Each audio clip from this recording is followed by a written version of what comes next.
with that spray down! Oh!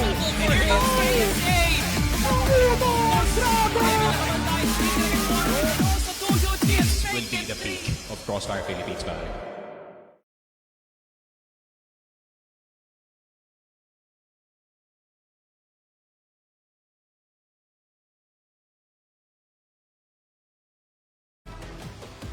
And we're now back here to the action. Moji and Salvatore pa rin ang iyong mga kasama dito sa ating panel desk at kitang-kita naman kung gaano naging matindi ang MATTJESS sa pagdurog ng execration dito. Hindi sila masyado nakasagot doon, Salvatore.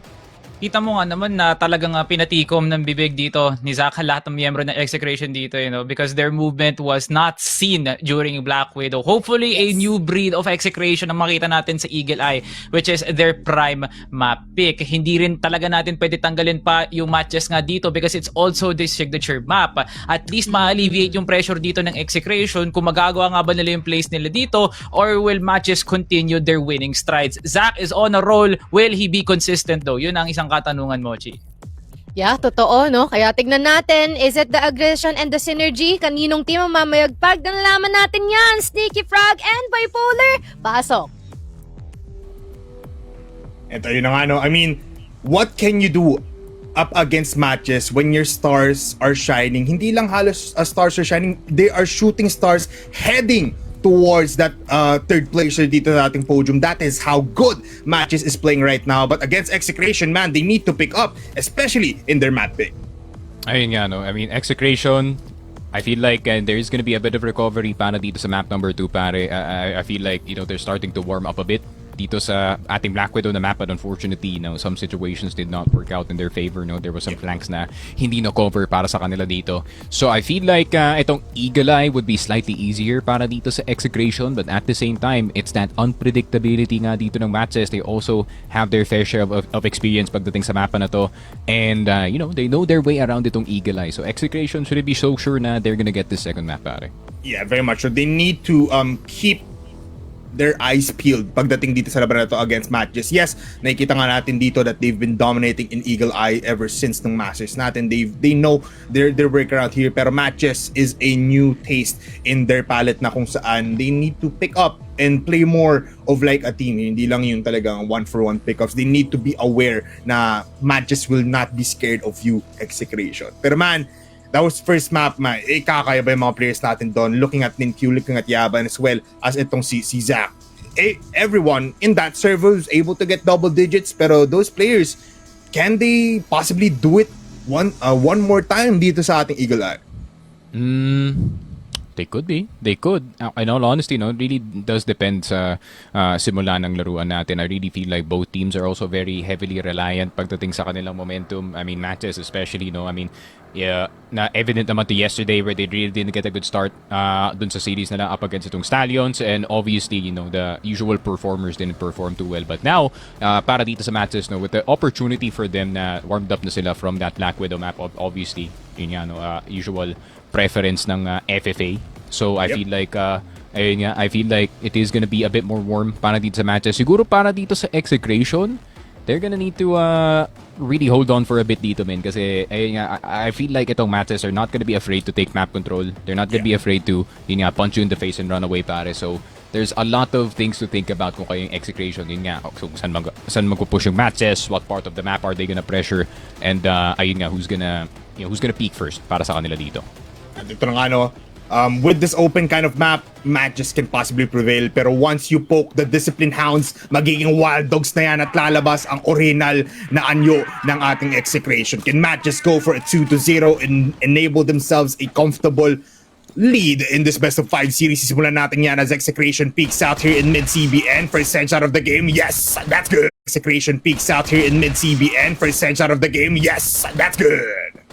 There we go, CBN. That's a good start to the game. Pero Zach, immediate trade-off dito kay CBN and Execration. This is kind of their problem, no? They do kind of fight too long in some of these moments. Ninkyu will get the 1-for-1.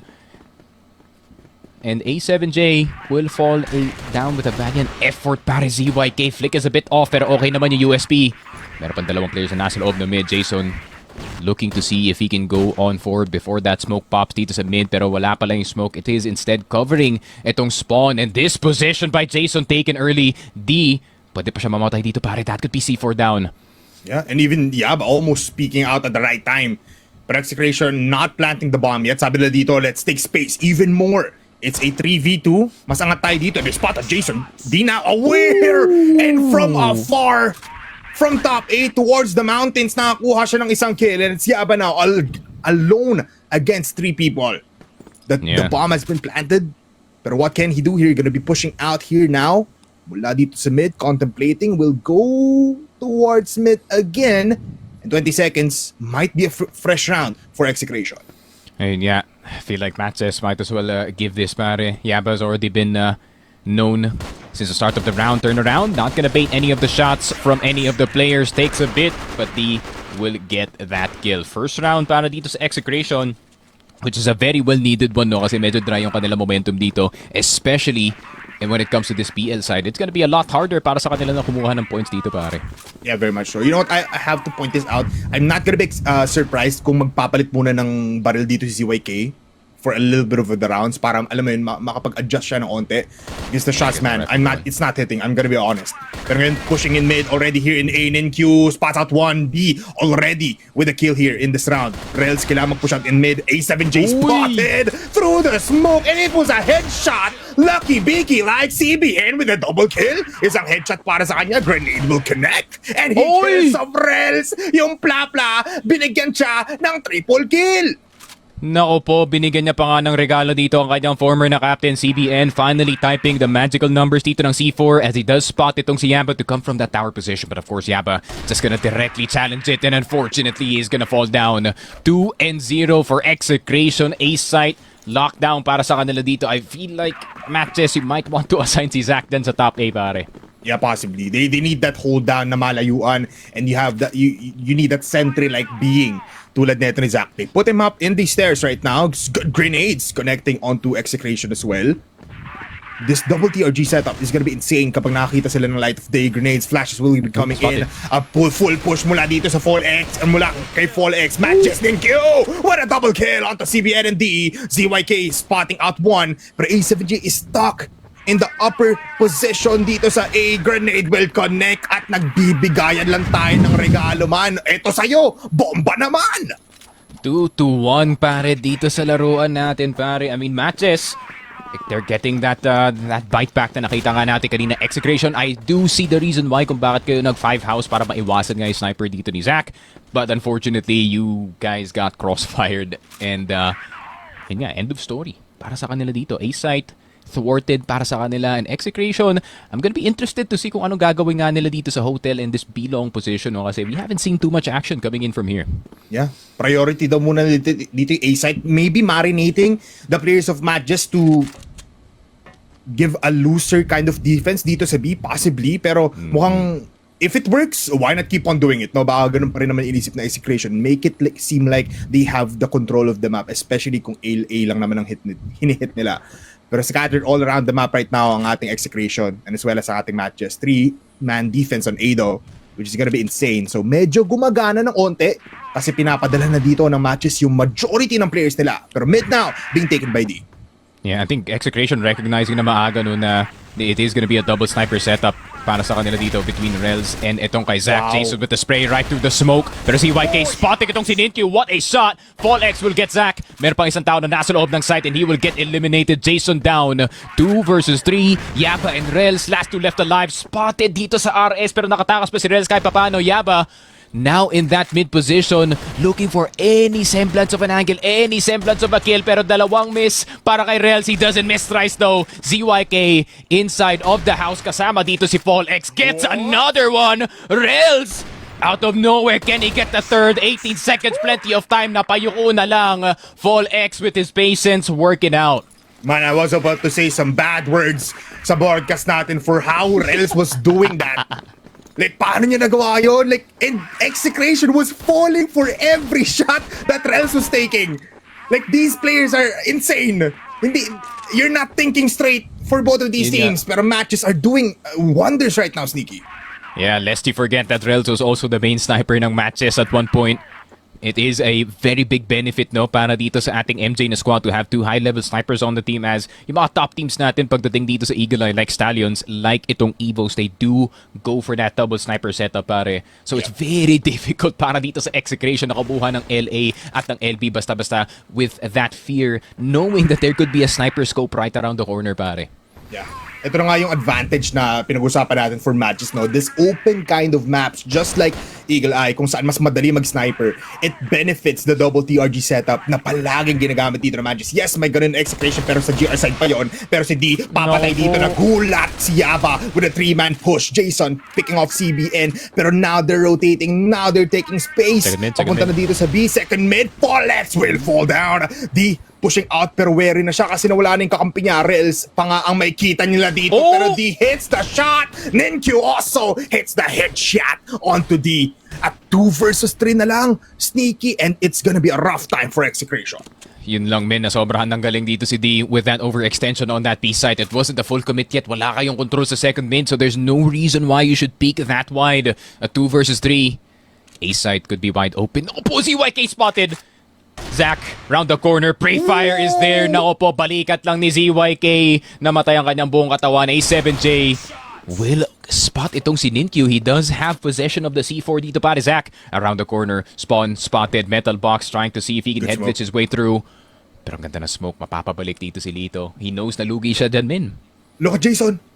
Look at Jason Sneaky. He's so close by. Oh my God. They know he's here. Di nakita. Oh my God, nakalagpas.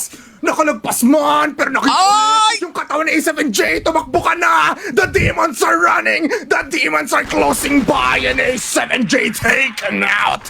MATTJESS 2 points. Grabe, nagkahabulan lang dito sa Eagle Eye, pare. We went from A to B, B to A, literal.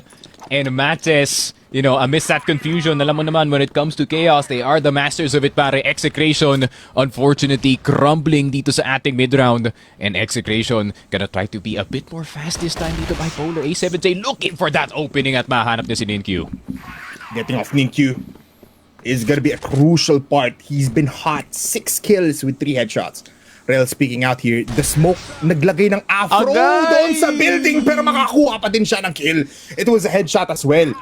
Some more salt into their wounds. Pero ngayon, man, it's an even trade-off. Pero feeling ko MATTJESS still has this solid kind of defense na hindi ma-penetrate ng Execration. Yeah, that's how you know, Rels is a really young vet, pare. The one-way smoke. Papunta dun sa BP for him to spot itong si D. Pero Jason, now with the flash on the A side, house fully occupied, pero LA rin. Jason will get ZYK, pero nakaspread na dito yung mga players sa Execration. CBN from the underside, Polex will get Zach. Jason nasa taas pa. CBN will get Jason eventually. Yaba, last one left alive, nasa likod na nga, spotted on that smoke, and CBN with a masterclass of a HK417, pare, getting them all. Man, I gotta say, CBN has been carrying Execration since set number 1, finding those aggressive pushes and looking at the instant replay, man. This spot out mula kay Rels, this guy is finding angles that we do not necessarily see, and CBN pushing out into this site alone, by the way. No flashes needed after that initial bombardment. Pero ngayon, long B, A7J close by. Makita niyo pa dito si Yaba and he takes out in an instant. Isa lang yung nakadepensa dito. Yes, gumana yung animation at ngayon si A7J cleans up house. That's 2 kills. Can he get third? Zach now overwhelmed and triple kill for A7J. One last player, mabilis ang round, and MATTJESS falls down into the hands, to the claws, to the bite of Execration. Yeah, 4K. That was purely all ang elito dun, pare. 4K entry on that site, even getting that second headshot on the second mid player, pare. Grabe. Lest you forget that some of these riflers are still on point para dito sa ating Execration squad. MATTJESS now scrambling para makahanap na ng opening dito. CBN will punish Ninkyu immediately, pero meron pang isa na napakalapit dito sa ating site, pero mapapabalik na lang sila. Yaba will get Fall X, and another attempt at Hotel could be thwarted dito, pare. Gusto pa rin nila, man. Nilalabanan pa rin nila, pero sobrang deadly ni Yaba na kung saan kakuha pa na siya ng 2. Pero hindi na makakuha ng 3. It's di pa nga ang makakuha ng kill. 3v3. Pero look at CBN, he is like a dog now, sniffing all of the food, at ang pangalan ng pagkain niya ay si Zach. What an A-side take, at ngayon MATTJESS bombarded and bamboozled kung saan nga ba sila dapat pupunta. Rel speaking out here right now. There's still a lot of time. They can play this low. C4 not yet in, pero Rels pushes the smoke for some reason in CBN. Tumahimik ka muna dyan, Rels. Kanina ka pa. Jason nasa likuran. He has been backstabbing Execration. And A7J peeks out, challenges Jason. What a headshot. 6-2. 6-2 Execration, no full handle ng ating BL side. I mean, CBN 12 kills, 6 headshots para sa kanya and a plays as well galing dito kay A7J, the former MATTJESS squad, the former MATTJESS boys doing it against MATTJESS, pero si ZYK hindi natin kakalimutan dito. Finally will get a one up on Rels. Fall X will fall, CBN will get Zack eventually. A side could be vulnerable dito, pare wala nang sniper dito yung MATTJESS. Man, nagsiscramble dito yung MATTJESS. They don't know where to go. With the chaos that's being instilled by Execration, they don't know what to look at. Jason peeking out at the right time. Gets 2 kills here in mid. Then Q nakuha rin ng isa. Falls down to the hands of D. Wow. CBN might trade off those. So it's 2v1 in an instant. Who would have known na in that exchange, Execration pala ang makakuha ng advantage. Yaba is Yun lang. pushing. Kaso nga lang, there's nothing left. Di, nakariko pa din! Naku po, wag kang tatayo. Oh no, CBN. Now you're gonna have to go up against a 1v1 dito, pare. Half HP CBN on the HK 417. Hold on, pwede siyang mag-tower dito if he ever does choose to do so. Pero Yaba playing this one extra patient. And he knows itong si CBN. He knows what he is like on USP. that HK. Nako po, USB nilabas na CBN on half HP. That's gonna be enough to take him down. The massive damage from the pistol and plenty of time to defuse. Yaba winning that 1v1, 6-3 MATTJESS. Getting saved by Yaba once again, pare. Man, no chance for CBN to even pull out the gun. He could have ran all around the map para mapatigil lang dito yung players natin for MATTJESS, but the shots always connecting, man. Yan ang aasahan mo for MATTJESS. 3-6, that is our first half. Going to the second half, Execration now has a comfortable round lead dito sa ating GR side. CBN picking out, tatlo may kita niya dito. Jason falling down, kasama niya pa si CYK, and what a domination, what a hold. No entry for any kind of player. One player left and it's Yaba, nowhere to be seen. That's a painful lesson para dito sa MATTJESS, and they're gonna lose the round because of it, pare. Never dry peek CBN because he will hit the shot every single time, pare. Especially on Eagle Eye. So 7-3 na yung scoreline natin dito. Execration full control of this Eagle Eye map. MATTJESS struggling dito sa BL side, pare. Yeah, very hard. Especially with this kind of defense na kung saan derecho pa rin naman sila Execration. Jason ready to get the kill on ZYK, pero Folex instant headshot onto one and gets the second. Can he get the third? Yes, he can. That's 4 players down for the side of MATTJESS, and Rels now is gonna be overwhelmed by the bullets and the jumping potential of Folex. 8 points up for Execration. Yeah, and this just feels like Execration yata probably doing formalities at this point. MATTJESS so far down dito sa laruan natin. It really is gonna take a miracle play from someone. Maybe itong si Zack to This get might something be it. going para sa kanyang team. Oh my God, Rels will get A7J as well. 2 versus 5. What a fumble mula sa Execration. At ngayon, Rels with a double. Zack with the triple kill. Ending it off with killing CBN. Man, it's not yet map point. Execration, yes, nakakuha kayo ng map control, but you have to be careful. Nandyan pa rin si Zack. Yeah, they're trying to end this one early. Itong Execration, CYK a bit too excited on that bridge position. That's really, yeah, that is a really Aldon move if I say so myself, pare. Pero CBN looking for something dito sa hotel, pero Fall X now gonna fall. MATTJESS now starting to catch on kung anong play na ginagawa ng Execration, but can they catch on CBN who's still popping off dito sa loob ng hotel? Reload gonna be heard, but CBN doesn't care. He baits it! He baits si Zack with the reload! 500 IQ play galing dito kay CBN! 2 versus 3, but can they end the round, pare? Man, with CBN doing things like this, yes, they can, pero mamamatay pa din siya, Rels. Picking his head off, di mamamatay. What is happening, pare? What is happening? Eto na yung choke potential ng Execration. They're fumbling, and this is not what you want. This is not what I want. Nabe pare, nako po, hindi na sila nakaalis dito sa Great Budapest Hotel, pare. Mapapakanta ka na lang talaga. Pero A7J looking to seal this 9th by himself, pare. Napakaganda ng kanyang angle, pushing slowly, pero MATTJESS with the C4 being all the way in spawn, they do have the benefit of the doubt. Pero A7J, are you gonna see this? Are you gonna spot this? The spray is better para kay Ninkyu. How have they done that? They turn around an impossible round dito, pare. Man, it's Rels, it's Zach, it's the entirety of MATTJESS, and it's just playing 4 matches na kasi Execration, eto na.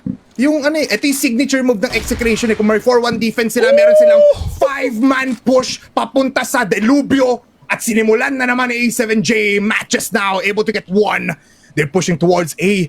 Pero Jason is just close by. He's gonna be an offense to be reckoned with. Folex with a trade. Jason still just sitting now. He pushes and he finds him. Instant headshot. Can MATTJESS go for a peek once again? What? Yes, that's 3v3. Zach able to find 1. And Ninkyu, papalitan niya ata dito yung kakampi niya. Pero si D, alam niya na may tao dito. That's another headshot onto this kid.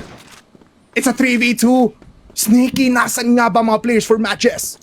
I think MATTJESS are still stuck on this LA position, pare. Fall X now on that spawn position out in the open. Yaba gonna get spotted. Zach we'll get another one dito, pare. Zach has been good for 2. Dito sa round natin, CBN and D, last 2 left alive. Zach, the star player, has to step up to the plate para sa kanyang team. MATTJESS, it's so possible. Gonna be on his back. Match point or bust para sa kanya dito. C4 is down. He's already spotted dito ni CBN. So the information's already there, pero hindi pala. I don't think he got spotted.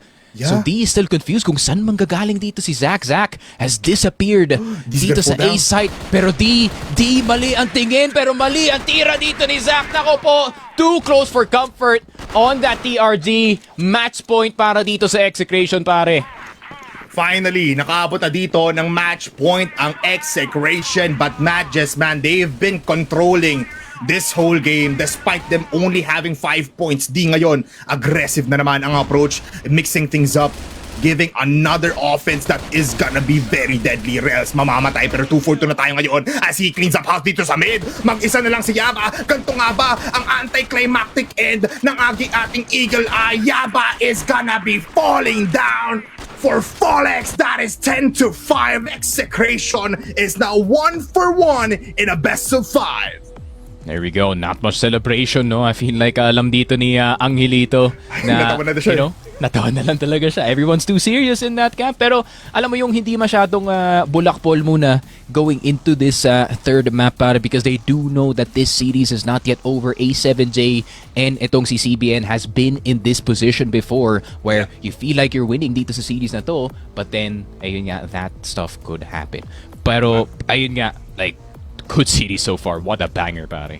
Man, what a banger. And everybody is cracked out of their minds pagdating sa labanan na to. I just wanna say, Sneaky Frog, na I'm loving MATTJESS even more, man. The possibilities of them getting that third place spot is getting closer, but Execration is holding their ground nonetheless. So you have to look at these players. D able to pop off. CBN, man, I'm telling you, he is carrying Execration into fruition. 20 kills in what, like 16 rounds pa lang doon sa ating 12 rounds pa lang sa ating matchup. He was already getting 20 kills. Pero Rels and Zach, the star players, hindi nawawala yung fuel. Yeah, the fuel is still there, no, para dito sa MATTJESS, especially with those two players. Rel's obviously in playoff form, and it's gonna be very dangerous para sa Execration, who obviously, you know, lack a steady sniper para sa kanilang team, or someone who just plays the sniper role purely, no, para sa kanila dito. So it's gonna be very interesting what's gonna happen dito sa map number 3, pare. Right now, let's go into the panel. Si Mochi at si Salvatore naman. Kamusta kayo dyan? Eto, Hindi men, para sa nahihilo. mahina ang puso yun, Mochi. Sorry. Nakalimutan ko. Di nga pala ako ngayon. Nadadala ako ng emosyon. Okay lang. Ramdam Sorry, na ramdam ko sorry. yun. Ako guys, kung alam niyo lang, no, kahit nung nanonood lang kami dito, ang daing emosyon na meron kami dito ni Salvatore. Repetition na ramdaman nyo din yun. Kasi men, sa lahat ng mga nangyayari dito, may sense yung mga galawan nila, pero at the same time, there were mistakes happening. There were lots of stuff that we cannot comprehend that is happening. Pero what we all know here is finally Execration has been able to answer back. Ang ganda ng contrast na laban na to no? Matches is winning unwinnable rounds. Execration is fumbling rounds that they should have won no? Parang yung dun pa lang sa narrative na nakikita nga natin, it was supposed to be a matches game. Nagkakatalo na lang talaga pag usapang post-plant, for sure matches makukuha yan. Pero sa usapang fragging talaga in the early to mid rounds, hindi na nga pinapaabot ng segundos no? Magiging segundo lang yun kung 1v1 or even 1v2. It's a specific round where it's supposed to be highlighted na if Zach can get a kill, that will get the ball rolling para dito sa matches. If not, that's the capitalization dito ng Execration. Pag nag-overhit naman ng Execration, bigla na lang mag-activate si Yaba. Ang gulo ng laron to, parang hindi talaga para sa malambot na puso tong series na to, pre. Kasi yung nakita nating Black Widow, kung doon palang magulo na yung naiisip nyo dito, hindi kayo tataboyan ng Eagle Eye. Kasi I can assure everyone na sa larong Eagle Eye, I don't know, pre. Parang ang hirap makapag-come up ng narrative kung ano yung pwedeng i-best describe ang Execration tsaka Matches because it ultimately ended in an Execration full-on assault palagi na lang sa mid, sa LA, para lang manalo sila. And there are also sometimes na medyo nag-over-aggress sila, no? Medyo nagpupush sila, nagpipik sila kahit na dapat naman hindi at hindi kinakailangan. Pero kung ano ang maaari naman i-offer, maaaring walang naratibo, but we can lay down the facts here. CBM 2.50, talagang siya ang nagpasimuno dito ng pagbawi, ng paglaglag ng matches rather, and especially when it comes to like the pushes and securing yung mga objective and spaces natin dito sa Eagle Eye, laging siya ang kailangang pagkaingatan nila dito. Siguro ito na rin yung hudyat, no, na itong maaaring makakasagutan nila dito kay Zach na he may secure all of these very difficult angles, pero when it comes to like the ones that are pretty straightforward, they can definitely nullify him talaga May mga times nga na nag-dry pick yung matches no? Pero pag hindi si CBN, talagang nakukuha nila yung magandang exec. Pero every time that these players really do swing against CBN, it's just flawless from here and forward no? Parang CBN is really composed. Kita mo naman na calm user nga talaga siya. And every time he takes a hold of hotel or even room A, nandoon na yung consistency na talagang makaka-multi-kills dito si CBN. That 2.5 was not an easy feat at maganda yung timpla ng Execration sa pagsiset ng plays para kay CBN.